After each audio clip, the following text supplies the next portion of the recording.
दोस्तों, आप सभी का स्वागत है हमारे YouTube चैनल पिंकी की वॉइस में। जैसे कि आप सबको पता है कि भारत को गांवों का देश कहा जाता है, क्योंकि देश की कुल आबादी का 2/3 भाग गांवों में बसता है। सभी को अपना गांव प्रिय होता है। मुझे भी अपने गांव से बेहद लगाव है। मेरे गांव का नाम वडप है, जो महाराष्ट्र के रायगढ़ जिले के अंतर्गत आता है।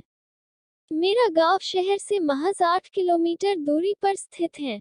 छुट्टियों या तीज त्योहार के मौके पर मुझ जैसे लाखों लोग गांव जाने के हर अवसर का पूरा लाभ उठाते हैं। मेरा पूरा बचपन गांव में ही बीता। स्कूल शिक्षा भी वही हुई। मेरा परिवार आज भी अपने इसी गांव में रहता है। मेरे गांव की कुल आबादी 2000 के आसपास है। गांव में बसने वाले अधिकतर लोगों की आजीविका का साधन कृषि और पशुपालन है। कुछ लोग सुनारी, कुम्हारी, लोहारी और नाई के काम में भी लगे हुए हैं। शहरी आबोहवा से दूर मेरा गांव प्राकृतिक रम्य स्थान है, जहां उतनी हाईटेक सुविधाएं तो नहीं है, मगर आम आदमी का जीवन आसानी से चल जाता है। गांव में किराने से लेकर हर जरूरत की चीज की दुकानें हैं। गांव के लोगों के लिए एक सरकारी विद्यालय, डाकघर, बैंक और पंचायत घर हैं। गांव का पुराना कुआं आज भी हमारी प्यास बुझाता है।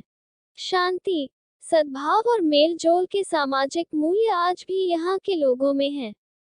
प्रकृति और पर्यावरण की अहमियत को समझने वाले लोग एक दूसरे की पीड़ा को अपनी पीड़ा मानते हैं। ऐसा जीवन है मेरे गांव का। जब जब शहर से गांव की ओर लौटती हूँ, तो एक नए जीवन का आभास होता है। शहर के कोलाहल और गंदगी से दूर, ऊंचे ऊंचे पहाड़ों की बगल में हरे भरे खेतों के बीच बसा मेरा गांव अमूमन शांत ही रहता है। स्वच्छता मेरे गांव के लोगों की पहली प्राथमिकता है।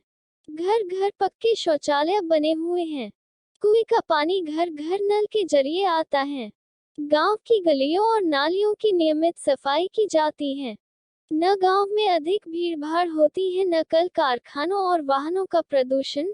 चारों ओर हरे भरे पेड़ और खुले खेत गांव के अच्छे स्वास्थ्य की निशानी है। शहरी जीवन से इत्र सुखमय और शांतिपूर्ण जीवन का एहसास तो गांव में ही मिलता है।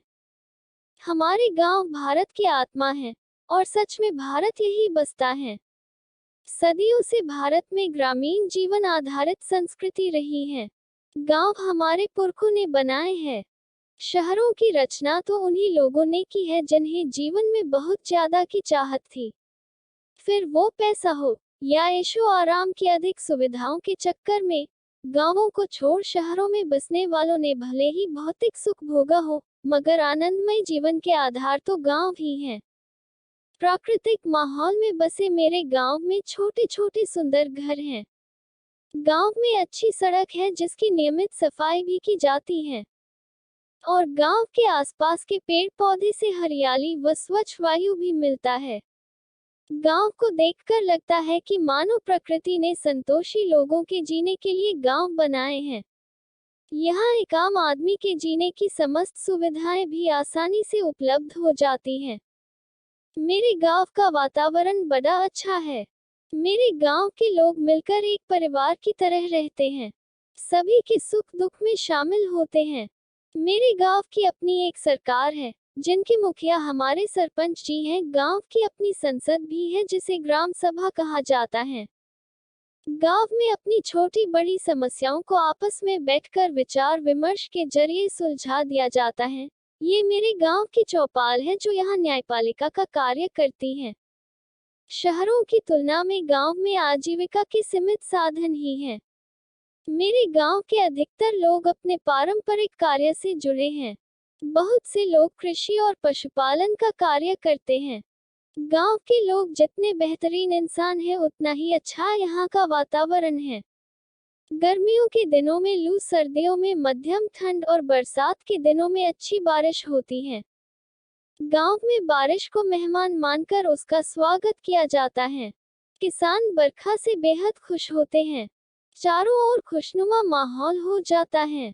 सारे लोग अपने कामों में लग जाते हैं। जहां तक नजर जाती है, हरे भरे खेतों की हरियाली ही नजर आती है। मानसून के पूरे सीजन में गांव अपने काम में पूरी तरह व्यस्त नजर आता है। खेतों की फसलें गांव और शहर के लोगों के पेट भरती हैं। खुले आसमान के नीचे सोने का लुत्फ गांव में ही उठाया जा सकता है। यहाँ पक्के घर कम हैं, मगर अब इनकी संख्या में बढ़ोतरी हो रही है। मुझे चिंता इस बात की है कि मेरे खुशहाल गांव कहीं शहरों की राह पर न चल पड़े।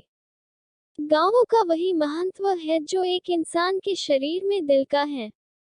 सदियों से एक दूसरे पर आधारित जीवन की यह परंपरा गांवों तक ही है। पूरी तरह से आत्मनिर्भर अवधारणा को संचालित करने वाले गांवों में भारत की रीढ़ की हड्डी यानी किसान बसते हैं, जो अन्न उपजाकर पूरे देश का भरण पोषण करते हैं।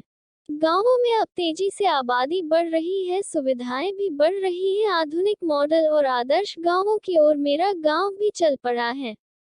तो दोस्तों, आज की वीडियो में बस इतना ही। कहानी अच्छी लगी हो तो वीडियो को लाइक करें और ऐसी ही प्यारी कहानियां सुनने के लिए चैनल को सब्सक्राइब जरूर करें। धन्यवाद।